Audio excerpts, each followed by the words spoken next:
नमस्कार भक्तों, आज मैं आपको सुनाने जा रही हूँ प्रभु श्री राम की कथा।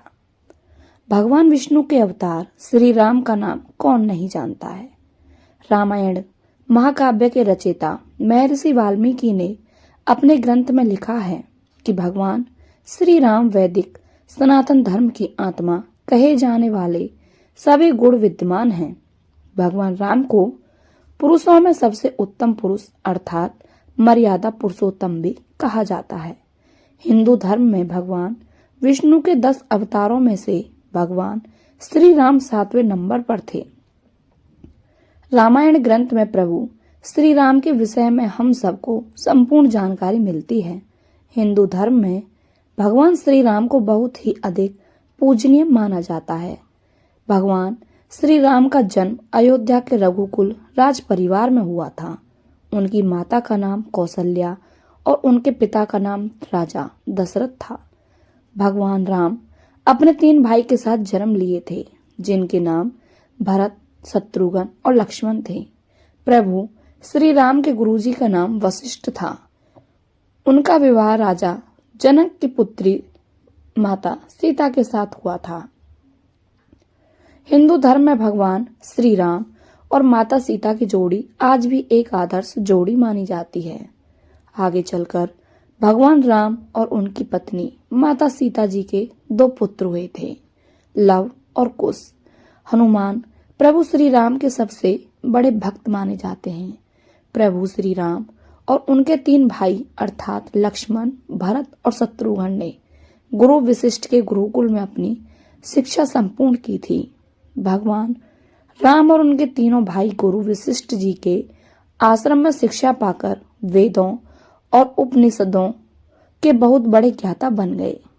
गुरुकुल में भगवान राम और उनके भाइयों में ज्ञान प्राप्त करते हुए अच्छे मानवीय और सामाजिक गुणों का उनमें संचार हुआ।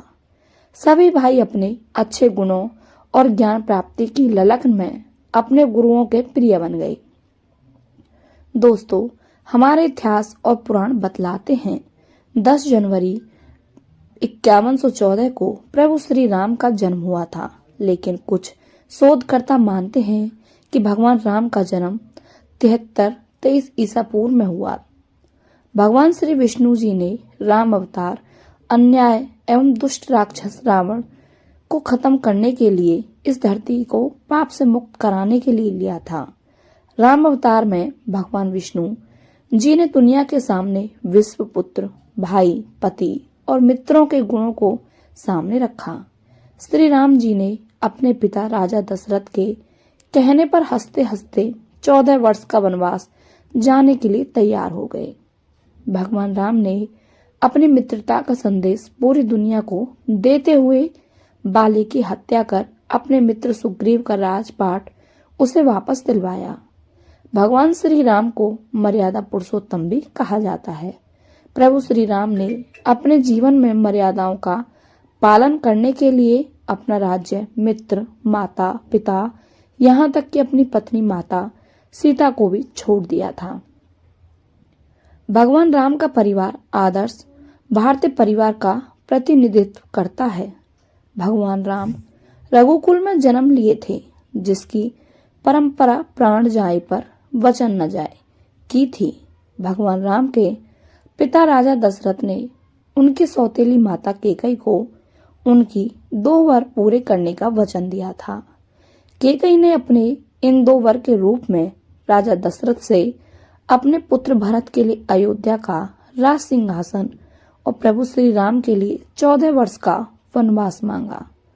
अपने पिता के वचन की रक्षा के लिए भगवान राम ने खुशी खुशी 14 वर्ष का वनवास जाना स्वीकार कर लिया। प्रभु श्री राम के साथ उनके छोटे भाई लक्ष्मण और उनकी आदर्श पत्नी माता सीता ने अच्छे भाई और अच्छी पत्नी होने का फर्ज पूरा करते हुए उनके साथ वन जाने के लिए तैयार हो गई। फिर भरत ने न्याय के लिए अपनी माता कैकेयी का आदेश ठुकरा दिया और अपने बड़े भाई प्रभु राम के पास वन में जाकर उनके चरण पादुका ले आए और फिर वही चरण पादुका को राजगद्दी पर रखकर राजकाज किया। जब भगवान राम अपनी पत्नी सीता और अपने भाई लक्ष्मण के साथ वनवास का समय भोग रहे थे। तब पत्नी सीता को रावण हरण कर ले गया था। प्रभु राम ने हनुमान और अपने मित्र सुग्रीव की सहायता से माता सीता को ढूंढा और समुद्र में पुल बनाकर लंका गए और अपनी पत्नी सीता के लिए रावण के साथ भयंकर युद्ध किया और अंत में राक्षस राज रावण को मारकर अपनी पत्नी माता सीता को वापस लेकर आए। जंगल में ही प्रभु श्री राम को हनुमान जैसा दोस्त और भक्त मिले, जिन्होंने भगवान राम के सारे कार्य पूरे किए। प्रभु श्री राम के अयोध्या लौट जाने पर उनके भाई भरत ने अयोध्या का राज उनको ही सौंप दिया। प्रभु राम न्यायप्रिय राजा थे। प्रभु श्री राम ने अपने जीवन काल में बहुत अच्छा शासन किया, इसलिए आज भी लोग अच्छे शासन को राम राज्य की उपमा देते हैं। दोस्तों, हिंदू धर्म में कई व्रत और त्योहार जैसे दशहरा और दिवाली राम की जीवन कथा से जुड़े हुए हैं। रामनवमी का पावन पर्व पूर्व श्री राम के जन्म उत्सव के रूप में मनाया जाता है। आपको ये वीडियो कैसी लगी हमें कमेंट करके अवश्य बताएं। दोस्तों, मेरी तबीयत ठीक नहीं होने के कारण मेरी आवाज़ थोड़ी खराब है, तो आप इस वीडियो को भी इतना ही सपोर्ट दें जितना आपने और वीडियोस को दिया है। आपका बहुत बहुत धन्यवाद।